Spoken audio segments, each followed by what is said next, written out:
What's going on, everybody? Here we are, Conversations with the Family.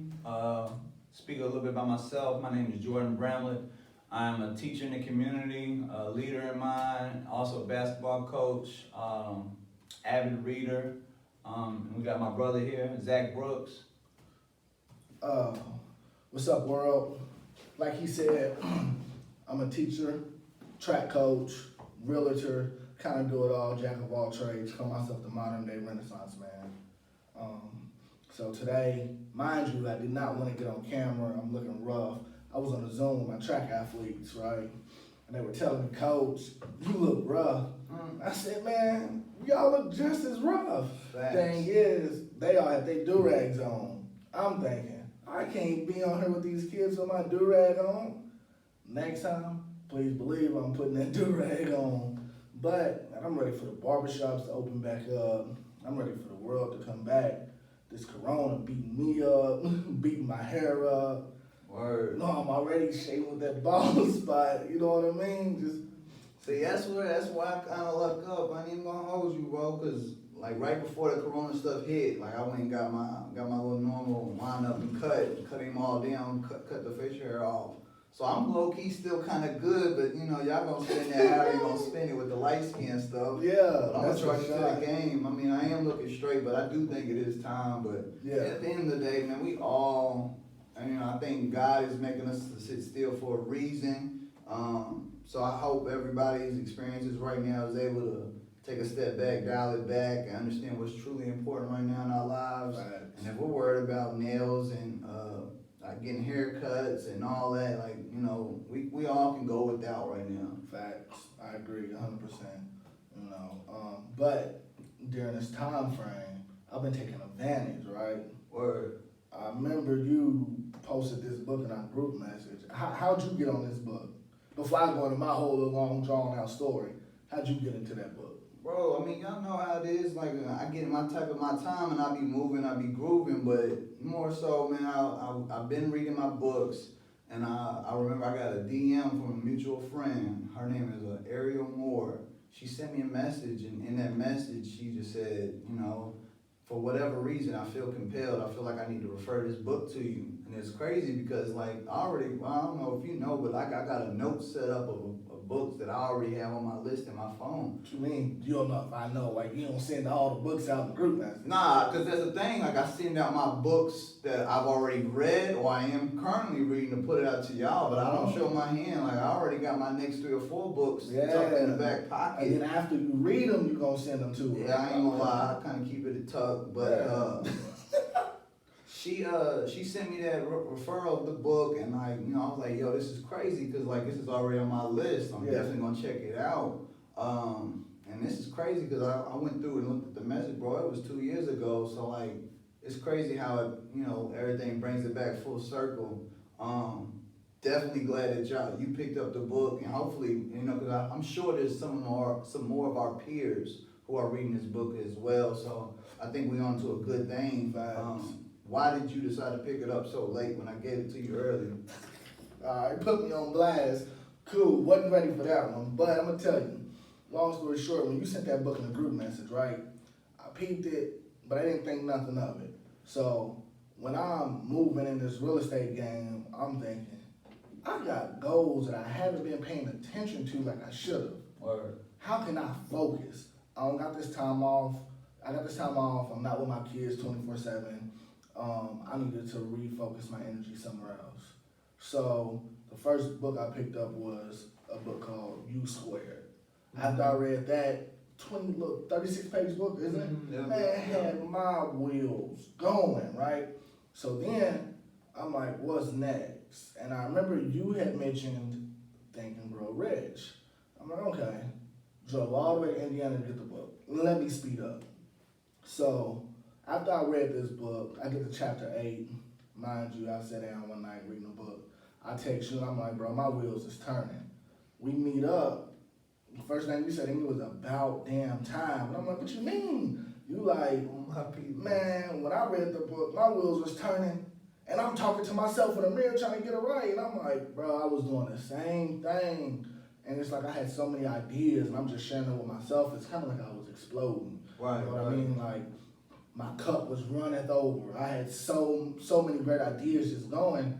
I had to be able to release some of them somewhere. So I'm like, let me hit you up. Long story short, man, that's how I got on the book. And like I said, I recommend everybody check this book out. Number one is just, it's going to continue to educate and inform the crowd, man. And if you're not about educating and informing yourself, then you kind of falling behind in this 2020 world. Yeah, I think the thing about this book is that I think it opens the individual up to like tap in, to have a thirst and a hunger to look for more. For sure. 'Cause I mean, I've read it once. I started the audio version just so I can keep getting it, because that's how I know I learn best, when I keep hearing things. Keep it fresh.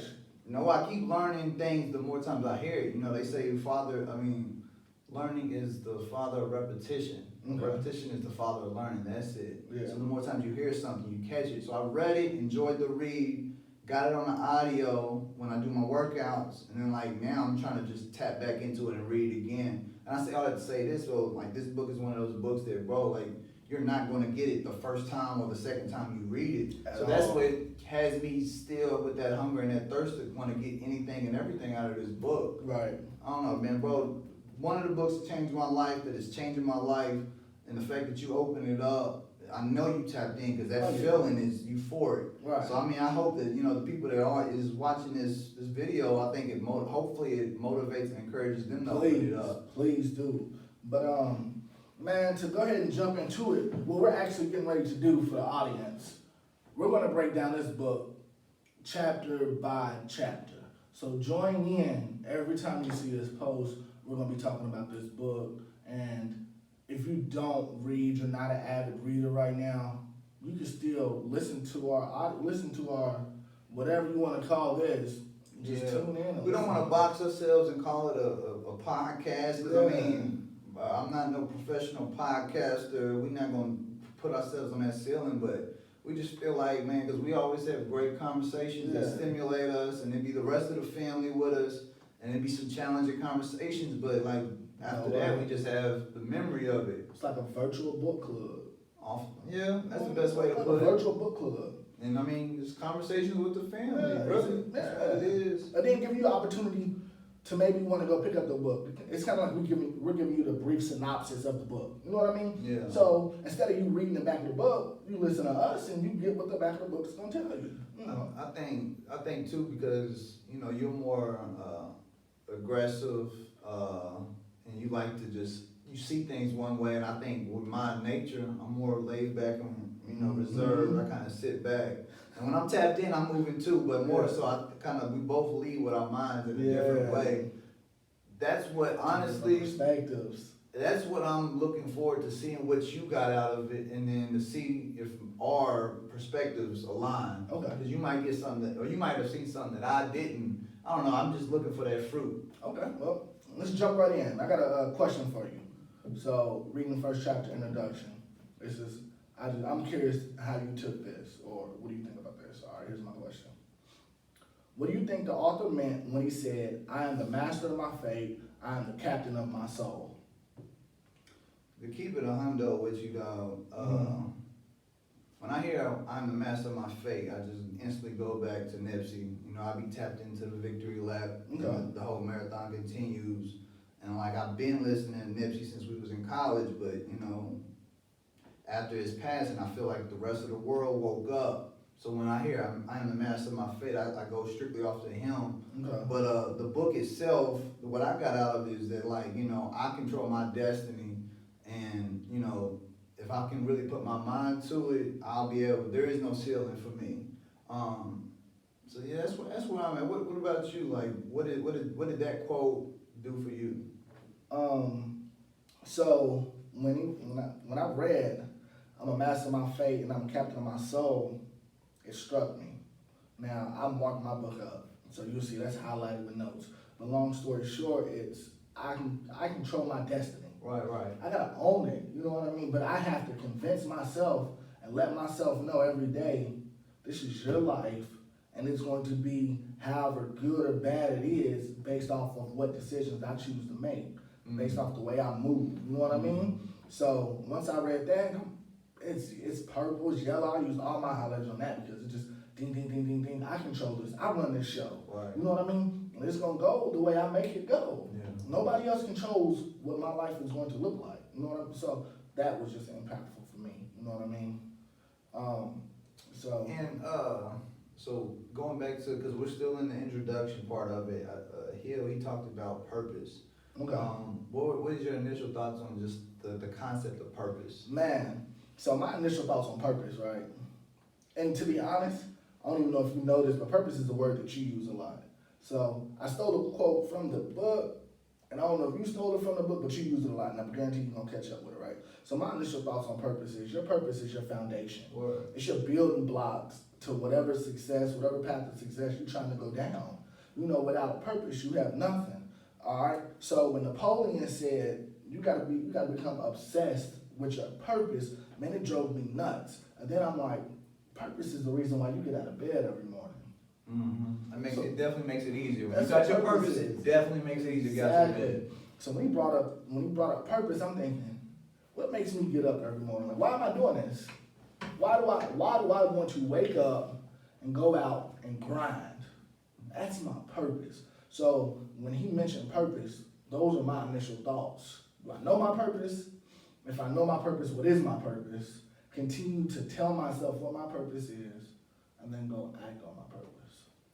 Yeah, for me, when I read it, for me it was more so like a confirmation that I am doing what I was put on this earth to do, whether it's influencing my community, being a leader for my peers, advocating for the youth. I know I'm in the right career path because that's just what drives me. I mean, we're both in education. Right. You know, we both hear the same old saying or the perception that teachers don't get paid enough, and I will go ahead and say we definitely don't get paid enough, but money doesn't move me, money doesn't make me, money isn't the reason why I'm getting up and I'm going in the classrooms or Right. we do the things that we do for the summer in our community. But the book also kind of like pushed me to like make my purpose more defined. Yeah. So bro, I don't even know if you know, but during this whole COVID-19, man, like the first 3 days straight, me and wifey, we both doing our reading and just chilling and enjoying our presence. But like I kid you not, I spent 3 days just mapping out my affirmations, what my specific values were. Shout out to Adi on that one, and then coming up with a mission statement. So that is one thing, bro. If you don't have your own personal mission statement, go ahead and develop that, and I'll go ahead and share you mine. Okay. My personal mission statement is, my mission is to live a life comprised of honor and integrity, serving as a leader that makes a positive influence and for the lives of others. So now that I got my purpose, when it goes to me making those decisions, if the opportunity or the decisions don't align with my mission statement and my purpose, it makes it easier for me, the man, is to say yes to that, no to that. Yeah. So I'm Facts. I don't like to let people down or whatever. So that I can kind of succumb to that temptation or that peer pressure, or whatever. So it just, for me, I need that accountability, that personal accountability. To venture off just a little bit, I want to get off track just a little bit. I heard something you said. You know, you don't wake up every morning and go teach for the money, right? So my question to you is money and financial freedom the same thing? That's just a random question I just caught while you were talking. Money and financial freedom, the same thing. Nah. Okay. I don't think so. Money, bro, and then this is another off the top type of situation, but I'm tapped into that type of time, bro. I'm definitely on like the journey of being financially freedom, and I'm just being more money conscious, and I'm just making sure that all my dollars is, defined and knowing exactly where all my money's going. So like, money is a tool for me. Yeah. I done graduated from copping the J's. I'm not trying to cop the J's. I'm trying to cop the investment. And I don't know, like it's definitely a tool, but I'm going to use this tool to get to my freedom. Man. So they align, but they're two totally separate entities. But I think that goes back to the mindset of the individual. Yeah. So I think it's just love where you at in life. Okay. All right. Hey, man, you couldn't have said that much better. I was gonna say something, but just be reiterating everything you said. So I do agree with you. Money and financial freedom is totally different, And I think for my goal is, one of my goals is just to be financially free. Yeah. Once again, it goes back to Bro, the but question. I'm the master of my fate. I'm the captain of my soul. I control it. As men, as leaders, and then what we represent from the upbringing we both, and again, they don't know, but this is since 5 years old. Yeah. So this is 25 plus, just to go ahead and throw it out there. This is 25 years plus of the friendship, brotherhood that we got. So many aren't going to understand the upbringing we had, but Right. at the end of the day, as men who are mature, who got the education and the desire and the thirst and the hunger to change the trajectory of our family, bro, we have to start being on that type of time. We have to. And then like all the younger people that do look up to us, it's on us. Like, so just to move it on, but like my last little comment for this conversation for that is that if I would have read this book at 18, man, what are we talking about? That's a whole nother 10 minutes because you can't just say something like, if I'd have read this at 18. I mean, if I'd have read it at 18, I think we would be financially free right now. That's how many gems this book drops. Yeah. And that's one of the purposes why I really wanted to do this, provide that outlet to my young track athletes or my students or your ball players who just follow us, you know what I mean? They just look up and they want that inspiration. They're hungry for that knowledge. They can't see us right now, you know what I mean? So we provide this type of platform and we're able to give them, them gems that it took us so long to get. We waited, my opinion, and we're our hardest critics, right? Yeah. We're behind the ball on a lot of stuff.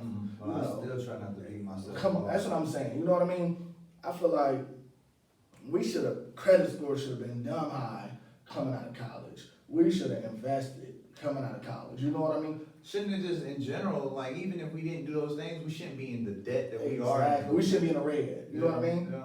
I ain't gonna lie. Whole nother conversation. I was getting refunds. Refunds should have went to investments. If I can tell an 18-year-old that right now, 19, 20, college student, however, refunds go to investments. Save it. Yeah. Or take care of what you gotta take care of. Don't blow it. That's a whole nother conversation. We get to talk about refunds, but let's kind of dial back to the book. All right. So I got another question for you. The author states that before success comes in any man's life, he is sure to be met with much temporary defeat and perhaps some failure. When defeat takes over a man, the easiest and most logical thing for that man to do is to quit.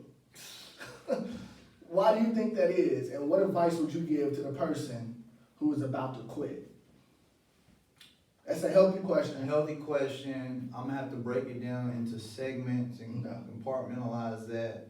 But when I think of quit, I think of being in Little League football. I think of Coach Harden telling us the quote that winners never quit and quitters never win. Right.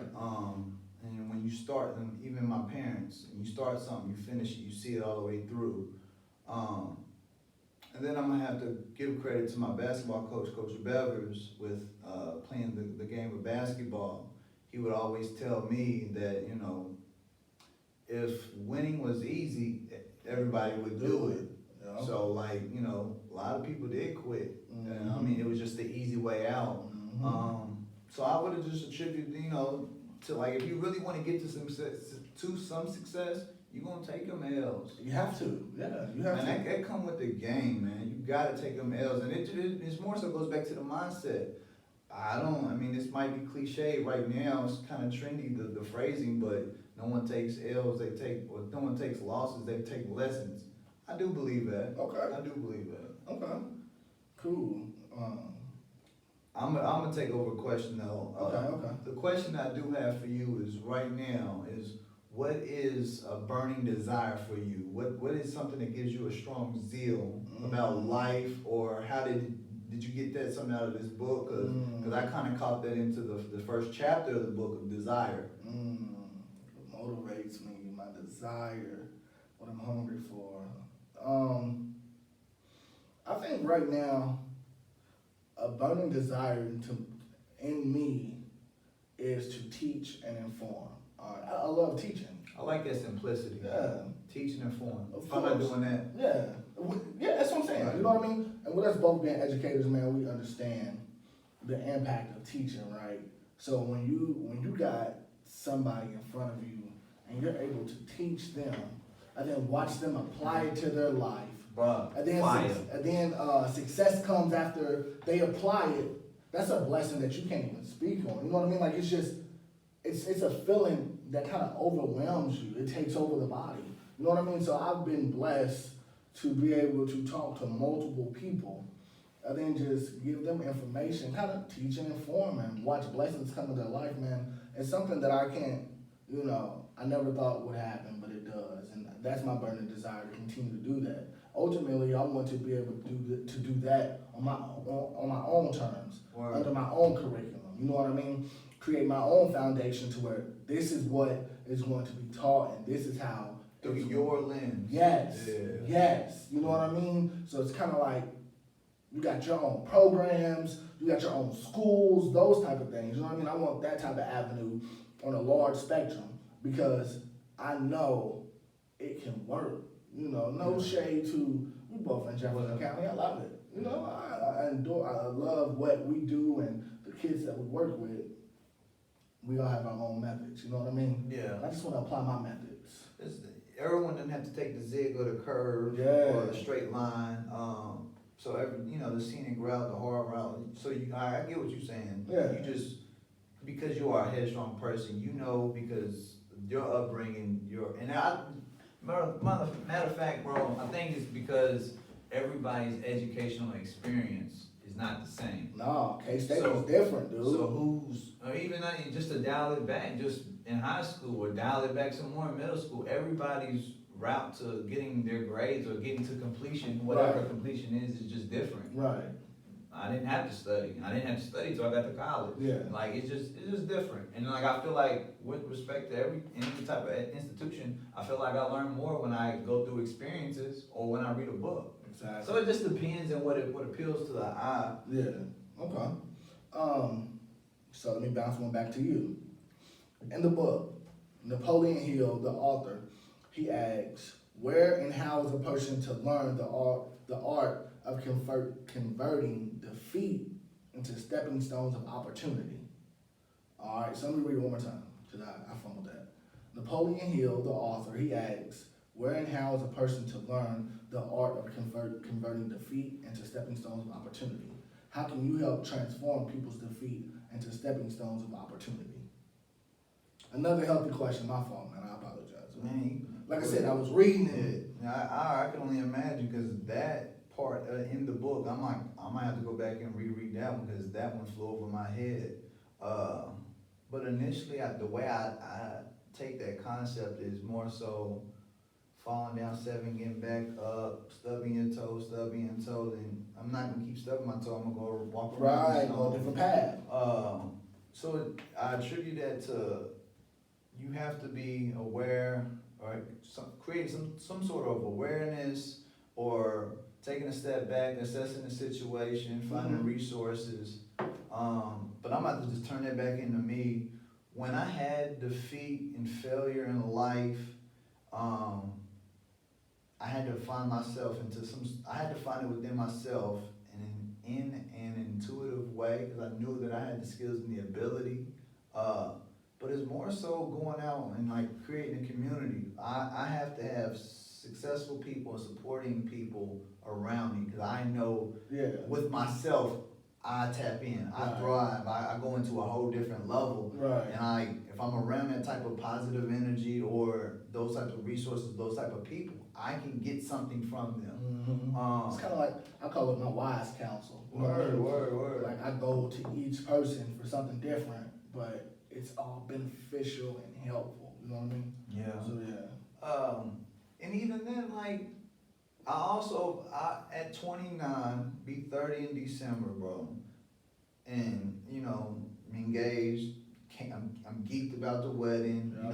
Trying to buy a house and the whole storybook ending of whatever life is supposed to look like. Right. Bro, I've already owned the idea that I'm not living for myself. No.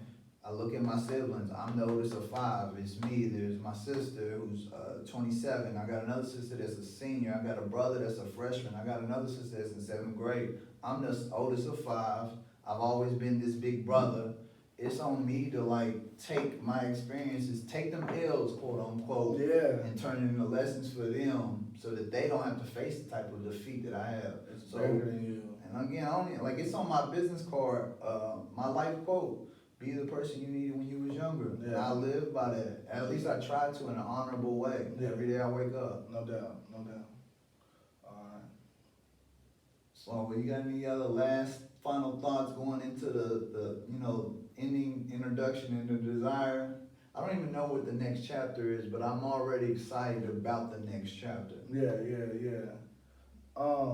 So I do want to tell you where I stand at when I see you have to see riches in order to get riches. You know, you have to kind of envision it. All right. Success starts in your head. You got to convince yourself of where you want to be and overcome those obstacles. And once you overcome those obstacles and filter out all your negative thoughts, then you focus and drive all on the positivity, right? And once you drive on the positivity and you continue to reinforce those positive thoughts, every day success will start to come to you in all different forms. You know what I mean? I think that's something that I really picked up from chapter 1, when they just tell you envision yourself being rich. You have to see it. Yeah. You know what I mean? You got to be able to see it and tell yourself, I want this. Word. I want it. And then you got to figure out, what am I going to do to go get it? What are you willing to sacrifice? You know what I mean?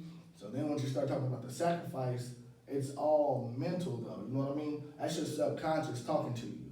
And whatever you're feeding your subconscious mind, that's what's going to come out. Yeah. So if you continue to feed your subconscious mind all these negative thoughts, then negative things are going to start happening to you. It's the energy that you're putting out. You know what I mean? You know how real that is. So let me, how did you get to this point? Because I feel like, and we both get to our destinations at different times, but like, even with just to put it like this with the book, like I was been ready, like, yo, like I wanted my whole team, I wanted my whole Family Ties team to like just jump on board and check in and tap into this book. But like I had to dial it back and just be like, yo, they not on that type of time, he'll get there. Yeah. So like, what was it that helped you get to that point? Man, taking so many losses. You know what I mean? I couldn't keep losing the way I was losing and doing the same thing. We know the definition of insanity. Yeah. It's cliche. You know what I mean? So I was losing so much, right? And taking these different hits and these different blows. And every time I took a blow, I had to figure out, how can I get back up? What can I do different next time, right? So which takes me to the book. Take a blow, and I'm like, teaching, I ain't making as much money as I want to make to start my journey on financial freedom. You know what I mean? So once I get in that, I'm like, I want to own property. I want to own something. But yeah, You know what I I'll be mean? on that Monopoly because Yes. I haven't got with the Monopoly yet, but y'all really be on that Monopoly, so I can make the connection off of Yes. that. You know what I mean? So I wanted to own something. So then I'm trying to figure out, I'm researching online how to start investing in property. Couldn't figure it out. I'm a student who I need you to hold my hand, kind of walk me through it. You know what? I went to real estate school. Right. While still teaching, still coaching, head coaching, I went to real estate school. Got my real estate license. I started to see more ways I can learn and grow. Well, I already started to think and grow rich without even reading the book. Right. So I'm like, That was confirmation No. of your thinking. yeah, for sure. You know what I mean? So once I got there, it's like, okay, now how do I continue to grow? Because we know a great student of the game never stops learning. We're always students, you know what I mean? We're always trying to learn, and the day you stop learning is the day you lose this game. You know what I mean? So I just continue to learn, My man. pops, my pops, he be dropping them nuggets down to me all the time, but he told me, a guy told him one time is, where you stop at is where you deserve to be at. Yeah, ooh, facts. So, my dad, I be charged up when he be saying, be talking his talk. Yeah. But I just checked in, the next chapter is faith. Okay. I know I've already seen it on my chapter, I got a couple lines filled out. Yeah. But I'm looking forward to revisiting what they're gonna talk about in the next chapter of faith. So we'll just, I don't even know when we'll do the next one, but definitely sooner than later, I'm sure. Man, and for my audience, please stay tuned in. If If you like the video, please like, share, comment, reach out to us. If there's a topic that you want to talk about, you read the book, man, feel free to reach out to us and we can figure out how we can get you in on this. But I thought Definitely check us out on our social media platforms at Family Ties. He is Facebook active. I'm Facebook active, Jordan Bramblett. But more so, whenever we decide to, whatever platform we post this video on, please like, comment, share. Would love any type of feedback. If you read the book, let me know. Let us both know. Because I do think that this is a great conversational piece for our generation and for any like-minded individuals. Yes, this was healthy, man. This is what's much needed.